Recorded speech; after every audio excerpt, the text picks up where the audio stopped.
तो आइए देखते हैं दो सम्मिश्र संख्याओं का योग और व्यवकलन। इसके बाद देखेंगे दो सम्मिश्र संख्याओं का गुणनफल और भागफल। सबसे पहले देखते हैं दो सम्मिश्र संख्याओं का योग और गुणनफल, addition and subtraction of two complex number. ठीक है, दो सम्मिश्र संख्याओं का सबसे पहले योग देखते हैं। तो दो सम्मिश्र संख्याओं का, ठीक है, तो दो सम्मिश्र संख्या लेंगे। सबसे पहले लेंगे Z1 एक सम्मिश्र संख्या a प्लस अयोटा b। ठीक है, दो सम्मिश्र संख्याओं को कैसे योग करते हैं, कैसे व्यवकलन करते हैं, ये देख रहे हैं। जिसमें दो सम्मिश्र संख्या ले रहे हैं Z1 Z2 equal to c plus iota d। ठीक है, एडिशन करते हैं प्लस। ओके, तो सबसे पहले Z1 और Z2 को प्लस कर लेते हैं। तो क्या होगा, Z1 प्लस करें प्लस Z2। इसी तरह सबसे पहले कॉम्प्लेक्स लेंगे फिर दूसरे कॉम्प्लेक्स। ठीक है, तो पहला क्या है a plus iota b। Okay, फिर plus second complex number c plus iota d। ठीक है, Z1 का Z2 का। ओके, अब क्या करना है, अब हमें करना है वास्तविक संख्या को सबसे पहले जोड़ेंगे, उसके बाद फिर अधिकल्पित संख्या। इसमें वास्तविक संख्या क्या है, वास्तविक भाग क्या है, a और c, और अधिकल्पित भाग अयोटा b और अयोटा d। ठीक है, ये क्या है, वास्तविक भाग है। ठीक है, ये वास्तविक भाग है और ये अधिकल्पित भाग। ठीक है, तो सबसे पहले क्या करेंगे, वास्तविक भाग को पहले जोड़ेंगे। तो क्या होगा a प्लस c। ओके, उसके बाद प्लस कर रहे हैं, फिर अयोटा b और अयोटा d को लेंगे। तो इसमें क्या है, i एक कॉमन है। ठीक है, दोनों में है, तो उसे हम बाहर ले लेते हैं। तो अयोटा b ब्रैकेट में, इसे भी ब्रैकेट कर दें, b प्लस d। ओके, आ गया a plus iota b plus c plus iota d। सबसे पहले क्या किए, वास्तविक संख्या मतलब वास्तविक भाग को पहले जोड़ दिए, फिर अधिकल्पित भाग को, ठीक है, अयोटा को बाहर कर दिए। ओके, अब हम क्या करेंगे, क्रमित युग्म निकालेंगे। ठीक है, तो क्रमित युग्म किसे कहते हैं तो वो तो पता है। ठीक है, वास्तविक संख्या को ही हम क्रमित युग्म से परिभाषित करते हैं। ठीक है, तो इस एक कॉम्प्लेक्स नंबर लेते हैं, मान लो यही कॉम्प्लेक्स नंबर ले लें। इसमें से क्रमित युग्म क्या है, a और b एक क्रमित युग्म है। ठीक है, एक कॉम्प्लेक्स नंबर का क्रमित युग्म a और b है। ठीक है, वास्तविक संख्या पता है ना आपको, वास्तविक संख्या क्या है, a और b एक वास्तविक संख्या, वही एक हमारा क्रमित युग्म है। तो यहाँ पर Z1 प्लस Z2 का क्रमित युग्म क्या होगा हमारा, इसमें वास्तविक भाग ये हो गया, वास्तविक संख्या a प्लस c और b प्लस d एक वास्तविक संख्या है, और ये, ठीक है, ये भी एक वास्तविक संख्या। ठीक है, तो इसमें क्रमित युग्म क्या होगा, Z1 प्लस Z2 का a प्लस c वास्तविक संख्या, ये भी वास्तविक संख्या। ठीक है, ये क्रमित युग्म। ठीक है, उसके बाद देखते हैं व्यवकलन। समझ आ गया ना, ये Z1 दो सम्मिश्र संख्याओं का योग। सबसे पहले क्या करना है, दो सम्मिश्र संख्या लेना है, फिर जोड़ देना है Z1 प्लस Z2। फिर दो सम्मिश्र संख्याओं को ये जैसे यहाँ पर किए वैसे कर देना है, Z1 लेना है पहले, फिर Z2 प्लस कर देना है, फिर वास्तविक भाग को पहले प्लस करना है, एडिशन करना है, योग करना है, फिर अधिकल्पित भाग को, ठीक है, जो कॉमन रहेगा उसको निकाल देना है, जैसे कि आई यहाँ पर कॉमन था। ओके, निकाल दिए, फिर क्रमित युग्म लगाए। क्रमित युग्म किसे कहते हैं, सम्मिश्र संख्याओं को ही, वास्तविक संख्याओं को ही क्रमित युग्म कहते हैं। तो इसमें कॉम्प्लेक्स नंबर में वास्तविक संख्या क्या है, a और b। इसमें भी सेकेंड कॉम्प्लेक्स नंबर देखिए तो वास्तविक संख्या क्या है, c और d। तो Z1 प्लस Z2 का वास्तविक संख्या क्या होगा, a plus c b plus d। ठीक है, तो ये क्रमित युग्म बन गया। अब देखते हैं दो सम्मिश्र संख्याओं का योग। तो देख लिए, ठीक है, ये योग है। ठीक है, ये क्या है, योग है। अभी हम देखें क्या, योग। अब देखे हैं एडिशन, व्यवकलन। ठीक है, इसी में बताता हूं। ठीक है, ये योग का, अब व्यवकलन तक। ठीक है, इस पर बता रहा हूं।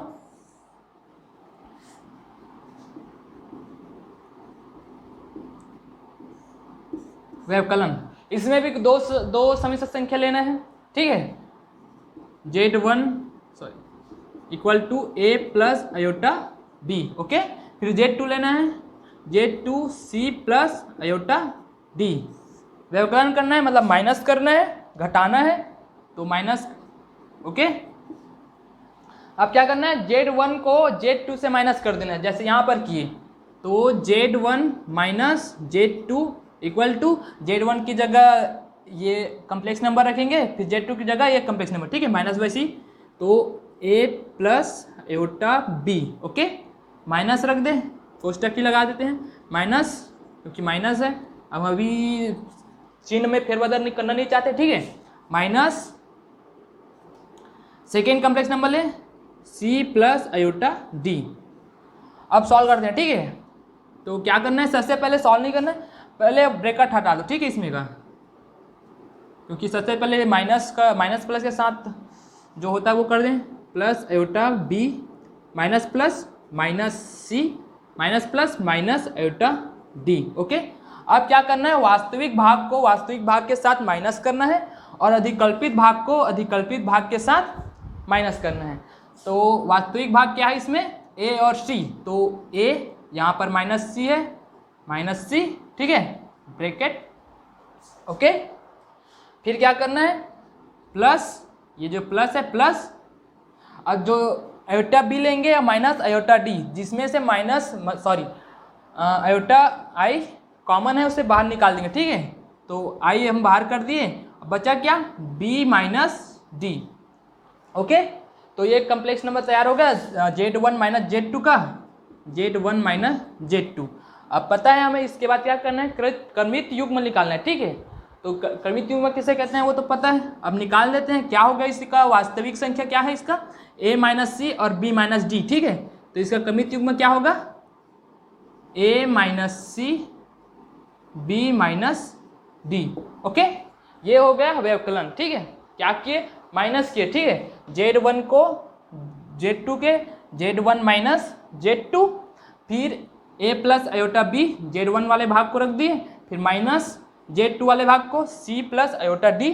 फिर क्या करना है, ब्रैकेट निकाल देना है, A plus iota B, minus plus minus करना है, माइनस प्लस माइनस। ओके, ठीक है, फिर सॉल्व कर देना है, आयोटा बाहर कर दिए, फिर क्रमित युग्म, ठीक है, समझ आ गया। अब आइए देखते हैं दो सम्मिश्र संख्याओं का गुणनफल और भागफल, product of coefficient of two complex number. Okay, दो सम्मिश्र संख्याओं योग और व्यवकलन तो समझ आ गया ना। आइए देखते हैं अब गुणनफल और भागफल।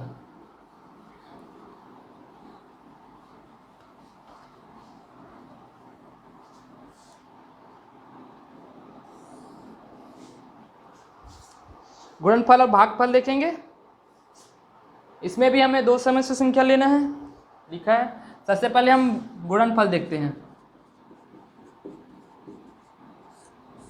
ठीक है, रख देखते हैं। तो कोई भी दो सम्मिश्र संख्या लेना है, Z1 इंटू Z2। ओके, ये क्या है, एक गुणनफल का, इससे भी डिनोट कर सकते हैं, ठीक है। तो सम्मिश्र संख्या ले रहे हैं A plus iota B। Okay, bracket डाल दे, उसके जगह एक और bracket C plus iota D। Okay, अब प्रोडक्ट करते हैं, ठीक है। क्या करना है इसमें, सबसे पहले वास्तविक संख्या वास्तविक भाग को दूसरे कॉम्प्लेक्स नंबर के वास्तविक भाग के साथ गुणा करना है, उसके बाद फिर अधिकल्पित भाग के साथ, ठीक है। इस तरह से सबसे पहले इसके साथ फिर इसके साथ, ठीक है। पता है ना वो प्रोडक्ट कैसे करते हैं, तो आइए करते हैं, ठीक है। बस ये बेसिक है तो पहले से बता रहा हूँ, आप लोगों को पता है कैसे करना है गुणनफल, फिर भी ठीक है। तो चलो करते हैं, A का C के साथ, ठीक है। तो क्या होगा, A C। ओके, उसके बाद क्या करना है, A का आयोटा D के साथ, फिर क्या हो जाएगा, ये प्लस, चिन्ह को जरा भी निगलेक्ट मत करना, ठीक है। प्लस I पहले लिख लेते हैं, फिर A D। ओके, फिर क्या करना है, इसका आयोटा B का अधिकल्पित भाग को वास्तविक भाग के साथ और अधिकल्पित भाग के साथ, ठीक है। तो क्या होगा, ये आयोटा B C, ठीक है। फिर क्या करना है, आयोटा B को आयोटा D के साथ, प्लस आयोटा क्या हो जाएगा, ये स्क्वायर आई बी डी। ओके, ठीक है, हो गया ना। अब क्या करना है आपको, क्या चीज़ दिखाई दे रहा है यहाँ पर, स्क्वायर आई, ठीक है। तो हमें पता है आयोटा स्क्वायर का मान कितना होता है, आयोटा स्क्वायर का मान -1। तो चलिए पुट कर देते हैं। तो ए सी प्लस, ठीक है, ए सी प्लस सेम लिख देंगे, ठीक है, आयोटा ए डी प्लस आयोटा बी सी प्लस, ठीक है, प्लस नहीं यहाँ पर, क्योंकि यहाँ पर आयोटा स्क्वायर के जगह हम क्या लिख रहे हैं -1। तो क्या हो जाएगा, माइनस प्लस माइनस, इसका आयोटा स्क्वायर के मान क्या होता है -1, तो 1 बी डी। ओके, ठीक है। अब क्या करना है, इसमें से अधिकल्पित भाग को अधिकल्पित भाग की तरफ लिखेंगे और वास्तविक भाग को वास्तविक भाग। तो क्या बन गया, बी डी एक अधिकल्पित भाग था, वो वास्तविक भाग में परिवर्तित हो गया, ठीक है। तो लिखते हैं उसे A C minus B D, okay, plus जो कॉमन है उसे बाहर निकाल लेते हैं, minus A D plus B C. Okay, तो हमें मिल गया एक वास्तविक भाग मिल गया, एक वास्तविक अधिकल्पित भाग, ठीक है। तो Z1 इंटू Z2 का हमें कम्प्लेक्स नंबर मिल गया। अब हमें क्या करना है, क्रमित युग्म लगाना है, ठीक है, ठीक है। क्रमित युग्म क्या है, वास्तविक भाग और वास्तविक संख्या और वास्तविक संख्या, ठीक है। तो इसका Z1 इंटू Z2 का क्रमित युग्म होगा A C minus B D comma A D plus B C. Okay, समझ आ गया। दो प्रोडक्ट करना है तो दो समिश्र संख्या लेंगे, Z इंटू Z2, ओके, ठीक है, ए प्लस आयोटा बी फिर सी प्लस आयोटा डी, ठीक है, प्रोडक्ट कर देते हैं, ठीक है। तो ये ए इंटू सी, ए सी हो गया, फिर ए का मल्टीप्लाई करेंगे आयोटा डी के साथ, ठीक है, तो आयोटा ए डी हो जाएगा, फिर प्लस आयोटा बी का मल्टीप्लाई करेंगे सी के साथ, तो आयोटा बी और सी, फिर प्लस आयोटा बी के मल्टीप्लाई करेंगे आयोटा डी के साथ, तो आयोटा क्या हो जाएगा, स्क्वायर में आ जाएगा और ये हो जाएगा बी डी। तो हमें पता है कि आयोटा स्क्वायर इक्वल टू कितना होता है, -1। ओके, तो डायरेक्ट लिख देंगे, जहाँ पर हमें आयोटा 2 का मान पुट करना होगा वहाँ पर हम पुट कर देंगे। तो ठीक है, आयोटा स्क्वायर का मान पुट किए तो ये प्लस था वो माइनस में आ गया और ये बी डी हो गया, ठीक है। फिर क्या किए, वास्तविक भाग को हम एक तरफ लिख दिए और अधिकल्पित भाग को उसकी दो तरफ, ठीक है। तो ये A C minus B D, ठीक है, ए सी माइनस बी डी, और अधिकल्पित भाग में आयोटा बाहर कर दिए क्योंकि कॉमन है, और फिर A D plus B C. Okay, ठीक है। फिर हम देखें क्रमित युग्म लगाए हैं यहाँ पर, उसमें देखते हैं हम वास्तविक संख्या को, ठीक है। तो वास्तविक संख्या इसमें कम्प्लेक्स नंबर के ए और बी है, तो इसमें क्या है, जेड इंटू बी में वास्तविक संख्या क्या है, इसमें A C minus B D और ए डी प्लस बी सी, वो निकल गया हमारा, ठीक है, समझ आ गया ना। अब आगे देखते हैं, सही है, अब आगे देखते हैं दो समिश्र संख्याओं का भागफल। अभी गुणनफल देखें, ओके, अब हम भागफल देखते हैं, ठीक है,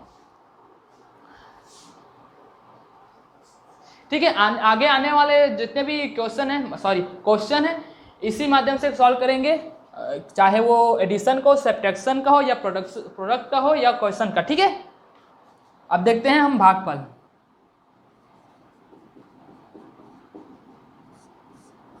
ओके, ये तो समझ आ गया ना। अब हम भागफल देखते हैं, तो इसमें भी हम क्या लेंगे, दो समिश्र संख्या लेंगे। सब फर्स्ट Z1 अपॉन Z2, ठीक है, भाग कर रहे हैं तो दो समिश्र संख्या लेते हैं, A plus iota B upon C plus iota D। Okay, ठीक है, तो ये सॉल्व करते हैं, ठीक है। तो A plus iota B C plus iota D, तो इसके बाद हमें क्या करना है, ठीक है, हमें पता है ना, हर का परिमेयीकरण करना है, ठीक है। तो ये क्या हो जाएगा, C minus iota D, C minus iota D। अब गुणा में क्या होता है, आमने सामने गुणा हो जाता है, पता है ना। तो ठीक है, करते हैं, क्या होगा, ये ब्रैकेट डाल देते हैं, A plus iota B, okay, फिर ब्रैकेट बंद of bracket in C minus iota D bracket close, okay, open bracket open C plus iota D bracket close bracket open C minus iota D, ये भी close, okay.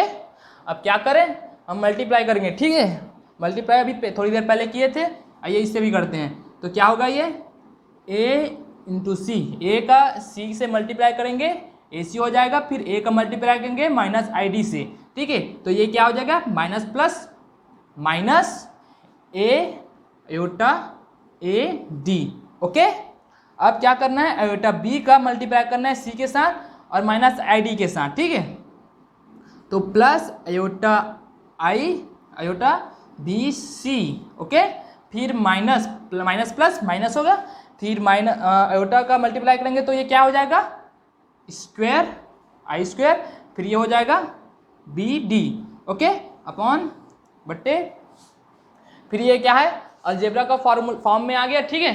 तो ये तो इसका formula सीधा लिख देते हैं, आपको पता होगा, C plus iota D, okay, sorry minus, ठीक है।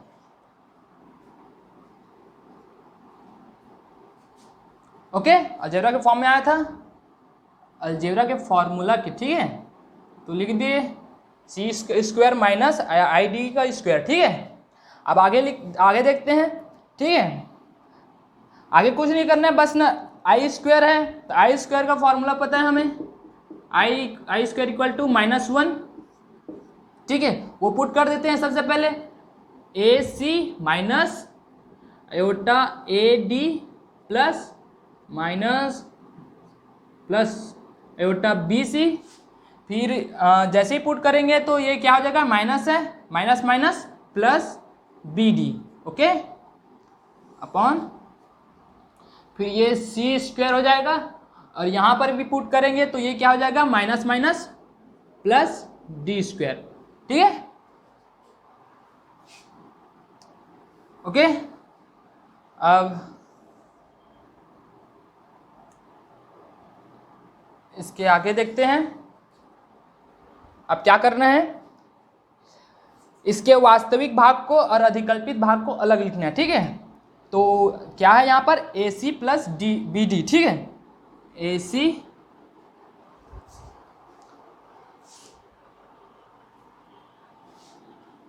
सी प्लस क्या है, बी डी, ओके। अब क्या आएगा, यहाँ पर माइनस, ठीक है, कॉमन निकाल लेंगे यहाँ पर से आई, ओके, फिर क्या हो जाएगा, ये ए डी माइनस बाहर निकल गया तो ये क्या हो जाएगा, माइनस बी सी, ठीक है। अब ये A C square plus D square, okay,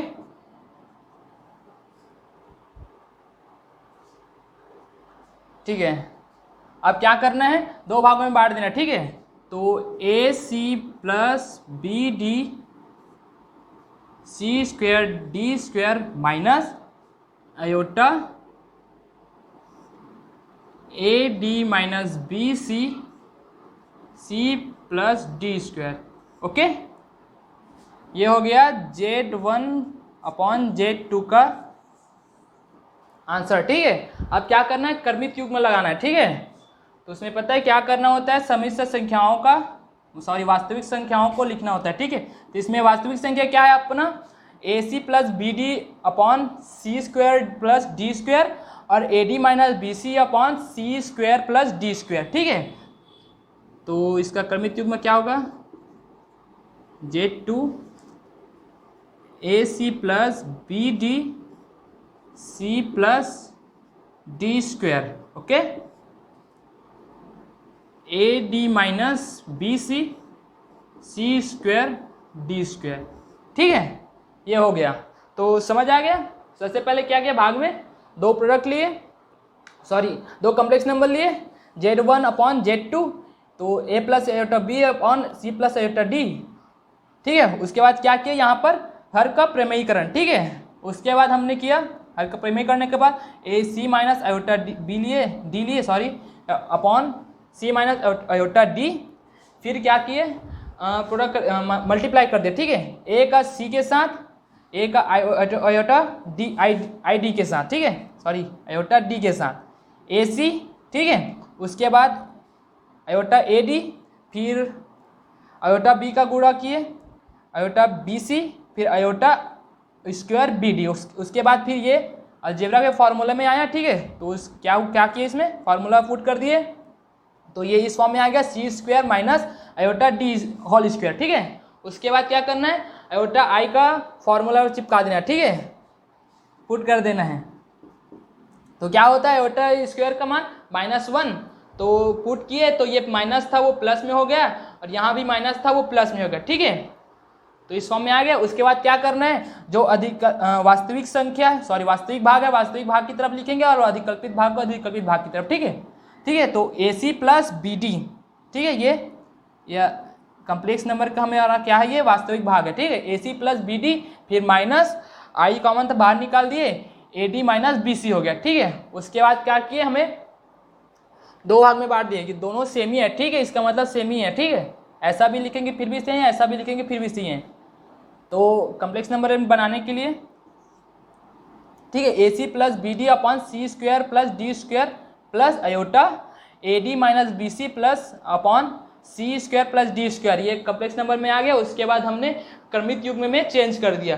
तो हमारा क्रमित युग्म क्या कहता है कि समिश्र संख्याओं को ही हम क्रमित युग्म से परिभाषित करते हैं। तो हमारा वास्तविक संख्या क्या है इसमें, वास्तविक संख्याओं को ही हम क्रमित युग्म से परिभाषित करते हैं, ठीक है।